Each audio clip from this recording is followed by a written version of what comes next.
तो नंबर 1, मणिपुर में चुनाव हो रहे हैं, उसका कोई जिक्र नहीं है हमारे भारत में, कोई जगह नहीं है उसके लिए।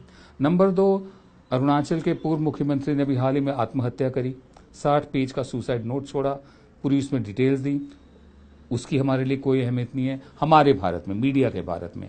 और तीसरे, केंद्रीय मंत्री किरण रिजिजू ने एक फिरका परस्त बयान दिया कि हिंदुओं की जनसंख्या इसलिए कम हो रही है क्योंकि वो कन्वर्ट नहीं करते हैं, धर्मांतरण नहीं करते हैं। रिजिजू नागपुर की भाषा बोल रहे हैं नॉर्थ ईस्ट से।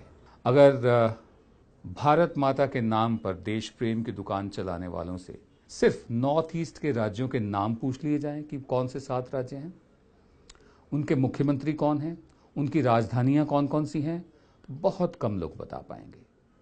वाकई नॉर्थ ईस्ट हमारे भारत से बहुत दूर है, बहुत दूर। हम आगे बढ़ते हैं। मध्य प्रदेश में मुख्तलिफ जगहों से और राजस्थान से भी आईएसआई के एजेंट्स गिरफ्तार किए गए हैं। ये वो लोग हैं जो आईएसआई के लिए खबरें इकट्ठा करते थे, सूचना इकट्ठी करते थे, फोटोएं लेते थे, एक प्राइवेट टेलीफोन एक्सचेंज चला रहे थे, उसके जरिए इनके हैंडलर से, आईएसआई के हैंडलर से इनकी बातचीत होती थी। लेकिन इस पर भी चुप्पी है हमारे भारत में। क्यों? क्योंकि जो लोग पकड़े गए हैं उनके नाम हैं ध्रुव सक्सेना।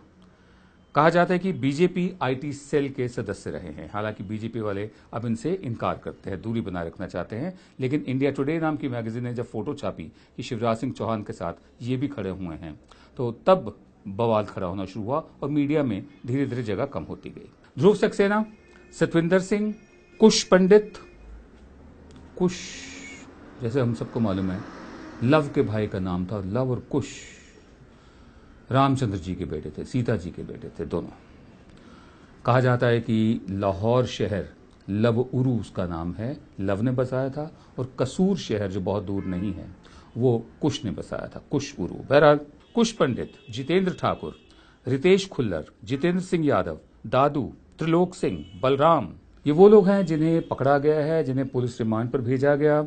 और इनमें से सबसे पहले पकड़े गए थे सतविंदर सिंह और दादू। ये सुचेतगढ़ में फौजी ठिकानों के फोटो ले रहे थे, तभी पकड़े गए। इनसे तफ्तीश में ये तमाम नाम सामने आए। मैं क्यों आपको ये बता रहा हूं? कल्पना कीजिए इन सारे नामों में अगर एक भी मुसलमान नाम होता तो कितना बवाल मचता। एक भी अगर जेएनयू का कोई पूर्व छात्र रहा होता, वैसे जेएनयू वालों का चरित्र ऐसा नहीं है, बहुत मजबूत लोग निकलते हैं वहां से, तो आप कल्पना कीजिए कितना बवाल मचा होता।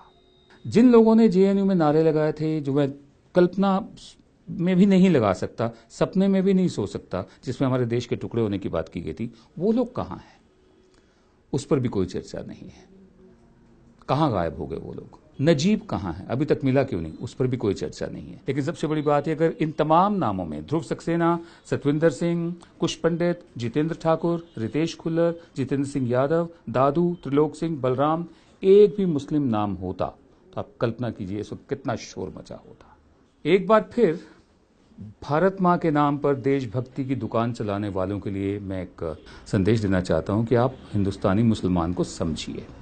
अगर समझ में थोड़ी दिक्कत हो तो हमारे